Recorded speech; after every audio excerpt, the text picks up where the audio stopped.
everyone, welcome back to this channel पढ़ाकू लोग.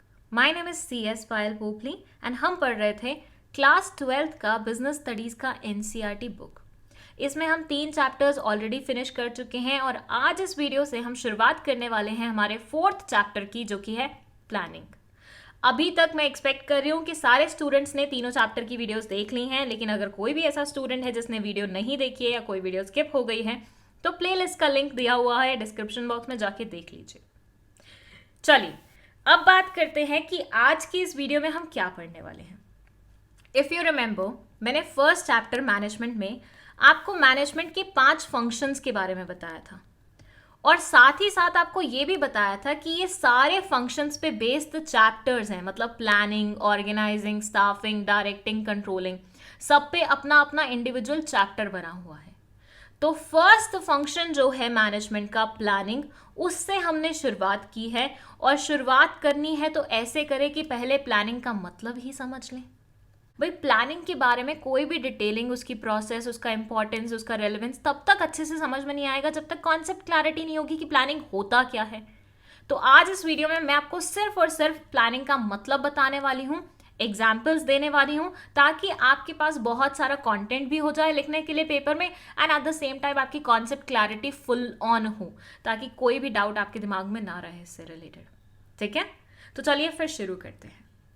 सी, planning को समझाने के लिए मैं आपको एक ऐसा सपना दिखाऊंगी जो अक्सर आपके दोस्तों ने, आपके रिश्तेदारों ने, आपके कजिन्स ने, आपके फैमिली मेम्बर्स ने आपको दिखाया होगा.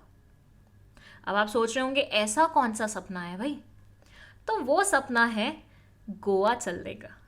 आई एम प्रीटी श्योर हर इंसान की लाइफ में कोई ना कोई ऐसा शख्स जरूर होता है जो उसे गोवा के सपने दिखाता है कि चल यार गोवा चलते हैं, गोवा जाने के बारे में सोचते हैं. राइट? आपके साथ हुआ होगा, नहीं हुआ तो मैं ही दिखा देती हूँ आपको वो सपना. अब सोच के देखिए कि ये 4 दोस्त हैं और इन्होंने सोचा है कि चलो हम गोवा चलते हैं. तो क्या ये सोच के ऐसे ही मुंह उठा के, बैग्स उठा के चले जाएंगे गोवा के लिए? ऑब्वियसली नहीं ना. ये क्या करेंगे भाई? कोई भी इंसान कहीं पे भी घूमने का प्लान बनाता है तो पहले वो सोचता है ना कि भाई वहां जाके करना क्या है, रहना कहाँ है, खाना क्या खाएंगे, कहाँ पिएंगे, कहाँ सोएंगे, सब कुछ सोचता है ना. तो अगर दोस्त लोग गोवा का प्लान बना रहे हैं तो सबसे पहले तो वो सोचेंगे कि गोवा में कौन कौन सी बीचेस घूमनी है, क्योंकि इतनी सारी हैं. उसके बाद वो सोचेंगे कि कौन से बार में जाके दारू पीनी है. फिर वो सोचेंगे कि कौन से होटल में स्टे करना है. फिर वो सोचेंगे कि क्या खाना पीना है. एंड वो ये भी सोचेंगे कि कौन कौन सी वाटर एक्टिविटीज वहां पे ट्राई करनी है. अब आप सोचिए कि क्यों किसी इंसान ने अपना बोरिया बिस्तरा उठा के डायरेक्टली गोवा में जाके धरना नहीं दिया? क्यों उन्होंने पहले इतना कुछ सोचा कि ये भी सोच लो, ये भी सोच लो, ये भी सोच लो, उसके बाद जाना वहां पे? क्योंकि भाई अगर वो ये बिना सोचे समझे जाते ना तो वो गोवा से वापस लौटते हुए ये बोलते यार मजा नहीं आया. अब जब ये सारी चीजें वो पहले से सोच के जाएंगे, पहले से एडवांस बुकिंग वगैरह करके जाएंगे, तो वापस लौटते हुए उनके अंदर अलग ही हर्ष उल्लास होगा कि अरे यार ये गोवा ट्रिप तो वर्थ वाइल रहा, मजा आ गया, बिल्कुल सुकून मिल गया. मानते हैं कि नहीं? जिस भी जगह हम प्रॉपर प्लानिंग करके, एडवांस में सोच के, समझ के, बुकिंग्स करा के जाते हैं, उस जगह का अच्छे से हमें लुत्फ उठाने का मौका मिलता है. लेकिन अगर वही सेम चीज़ हम नहीं करते हैं तो वहाँ जाके आपका आधा टाइम तो इसी चीज़ में वेस्ट हो जाएगा कि कौन से होटल में स्टे करना है, चलो ढूंढो. फिर किसी होटल में गए, वहाँ पे बुकिंग मिली, कहीं पे नहीं मिली. बीचेस घूमनी थी लेकिन पता नहीं था कौन कौन से बीचेस हैं क्योंकि पहले सर्च नहीं किया था. तो ऐसे ही कोई भी बीच उठा के घूम के आ गए तुम और तुम्हें पता ही नहीं लगा कि भैया गोवा की असली बीचेस होती कैसी हैं. कोई भी रैंडम बार में जाके तुम पैसे वेस्ट करके आ गए और तुम्हें पता ही नहीं लगा कि कौन से वाला क्लब वहाँ पे सबसे बढ़िया है. कुछ भी खाना खा के आ गए, किसी ने पागल बनाया कि ऑथेंटिक खाना है गोवा का, खा लो, और तुम खा पी के आ गए. गलत हो जाएगा ना ये तो तुम्हारे साथ. तो यहाँ पे ये जो सोचना, विचार करना है, वो क्या है एग्जैक्टली? वही तो है आपका प्लानिंग. कोई भी काम करने से पहले उसके बारे में सोचना कि वो काम कैसे होगा, कैसे किया जाएगा, किन किन रिसोर्सेज की ज़रूरत पड़ेगी, वो अरेंज कहाँ से होंगे, ये करना है या वो करना है, ये चुनना है या वो चुनना है. ये सारी डिसीजन मेकिंग जो होती है वो प्लानिंग के अंदर होती है. So planning is nothing, just एक ब्रिज है। ऐसे मान लीजिए आप कहाँ खड़े हैं और कहाँ पहुंचना चाहते हैं, वो इस ब्रिज के थ्रू आपको पता चलता है। मतलब आप आज यहाँ फॉर से भोपाल में बैठे हुए हैं, आपको पहुंचना है गोवा, ठीक है, भोपाल टू गोवा।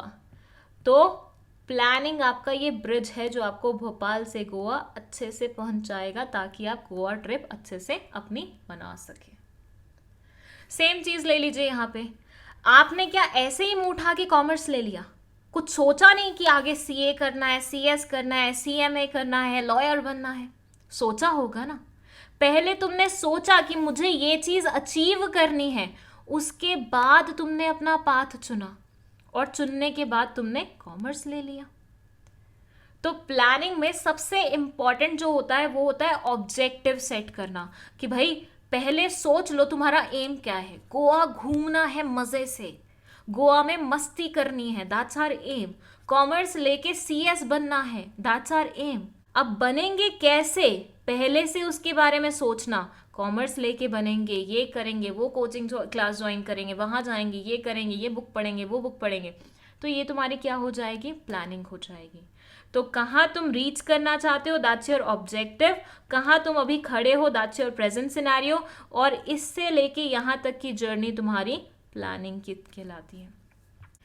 और ऑब्वियसली तुम्हें ये चीज़ तो समझ में आ ही गई होगी, क्योंकि इसमें पूरा टाइम सोचना होता है, कुछ एक्शन नहीं करना है, सच बस सोचना है, डिसीजन मेकिंग करनी है, चूज करना है। तो इसमें दिमाग का खेल सबसे ज़्यादा होता है। यहाँ आपकी क्रिएटिविटी, इनोवेशन और मेंटल एक्सरसाइज सबसे ज़्यादा होती है। एक यहाँ पे बहुत इंपॉर्टेंट चीज़ है जो मैं आपको बता दूं, कि कोई इंसान कितने बड़े सपने क्यों ना देख ले, कितनी बढ़िया प्लानिंग क्यों ना कर ले उन सपनों को अचीव करने की, लेकिन जब तक ये प्लानिंग में एग्जीक्यूशन का तड़का नहीं लगेगा, ड्रीम्स अचीव नहीं हो पाएंगे। तो गोवा जाना है, गोवा में ये करेंगे, गोवा में वो करेंगे, गोवा ऐसे रहेगा, वैसे रहेगा, ये मस्ती होगी, वो मस्ती होगी, इसको साथ लेके जाना है, उसको साथ लेके जाना है, तुमने सब सोच लिया, लेकिन जाने वाली डेट पे तुम गए नहीं, तो क्या तुम्हारा वो ड्रीम गोवा ट्रिप एंजॉय करने का पूरा हो पाएगा? नहीं हो पाएगा। तो प्लानिंग के साथ बहुत ज्यादा इंपॉर्टेंट होता है उसका एग्जीक्यूशन भी, ताकि ऑब्जेक्टिव्स अचीव हो सके। सो ये चीज भी ध्यान रखिएगा, सिर्फ प्लानिंग मात्र से कुछ नहीं होता। It says planning is deciding in advance. Planning का मतलब होता है एडवांस में डिसाइड करना, what to do and how to do, क्या करना है और कैसे करना है। ये बेसिक मैनेजरल फंक्शन है। बेसिक मैनेजरल फंक्शन क्यों बोला है? क्योंकि मैनेजमेंट के फंक्शन कौन कौन से होते हैं? Planning, organising, staffing, directing, controlling. जितने भी फंक्शंस हैं वो सारे प्लानिंग के बाद आ रहे हैं, इसलिए प्लानिंग को बेसिक फंक्शन बोला जाता है। और क्योंकि इसमें ऑब्जेक्टिव्स भी सेट किए जाते हैं जो कि बाकी सारे फंक्शंस के लिए एक बेस का काम करते हैं, दैट्स वाई ये ज्यादा इंपॉर्टेंट कंसिडर किया जाता है। Before doing something the manager must formulate an idea of how to work on a particular task. Thus, planning is closely connected with creativity and innovation, but the manager would first have to set objectives. Only then will a manager know where he has to go. यहाँ पे वही चीज़ लिखी हुई है कि पहले objective आपको set करने पड़ते हैं, आपको पता होना चाहिए आपके ड्रीम्स क्या हैं। ऐसे ही तुमने मुंह उठा के कॉमर्स ले लिया बिना सोचे समझे, that won't serve the purpose. पहले तुम्हें पता होना चाहिए कि कॉमर्स लेके तुम्हें बनना क्या है, उसके बाद ही कोई मतलब बनता है प्रॉपर प्लानिंग करने का।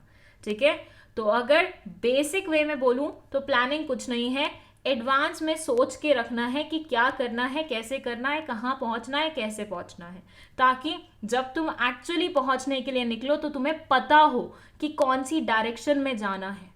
ठीक है, दैट्स इट। आई होप आपको प्लानिंग का मतलब बहुत अच्छी तरीके से समझ में आया। अगर आपको वीडियो पसंद आई है तो लाइक का बटन दबा दीजिए, चैनल को शेयर कर दीजिए अपने दोस्तों के साथ और सब्सक्राइब भी कर लीजिएगा। एंड अगर आपको नोट्स चाहिए तो उसके लिए आप व्हाट्सएप में इंक्वायरी कर सकते। व्हाट्सएप नंबर डिस्क्रिप्शन बॉक्स में मेंशन है, और साथ ही अगर कोई डाउट भी है आपका तो आप कमेंट सेक्शन में लिख सकते हैं।